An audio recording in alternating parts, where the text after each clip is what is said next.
I'll admit that the reason I chose to focus on the Village Diner was because they really do have the best banana pudding in the world. And when I started my project, there were a lot of things I expected to see. I knew there would be fathers and daughters enjoying a meal together, families reuniting for birthday celebrations, busy nights packed with customers of all ages, parents struggling to feed their kids on a hectic night out, couples who are not particularly enjoying each other's company, adorable little kids, and people taking advantage of some alone time. I even expected there to be quirky employees like Ron, who is a huge Duke fan, and Anna, who refuses to let me take her picture unless she is wearing her lipstick. In other words, I expected to find a place where life unfolds in momentary ways, the way it can over a meal. But what I did not expect to find is a place where the life of one family of 4 generations continues to unfold, a place that brings this particular family together every day. If you look closely, you will see that the pictures hanging on the walls of the diner surrounding Teresa as she works are pictures of her daughters. I certainly didn't realize the photos at first. Nor did I realize that Teresa's mother, Ethel, who owns the diner, lives in the quaint house with maroon shutters that lies right beside it. But I soon put all of the pieces together, given how often Ethel's daughter, Teresa, and granddaughters, Lindsay and Jessica, all help out at the diner. But not only do they work there, they really live their lives there. On one particularly exciting Sunday, Teresa's youngest daughter, Lindsay, was even asked to prom while she was at work. She wasted no time buying a beautiful new dress, which she proudly modeled for me in her grandmother's backyard.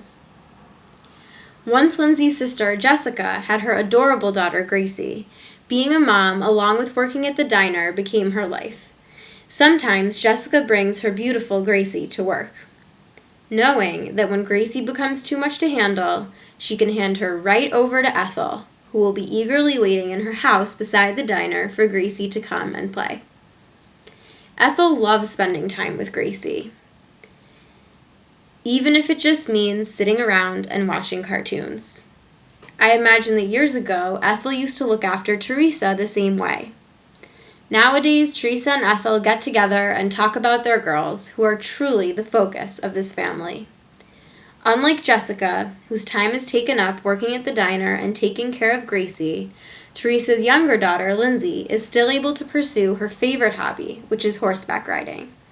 Teresa loves to watch Lindsay practice jumping, and while trying to avoid the dust along with Lindsay's other fans.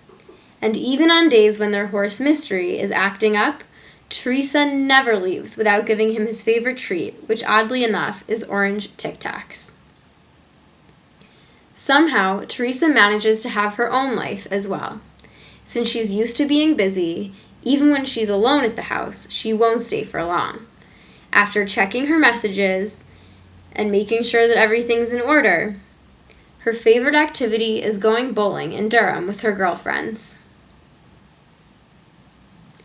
Oftentimes, her husband Mike comes along to have a cigarette, cheer Teresa on, and hang out with the ladies.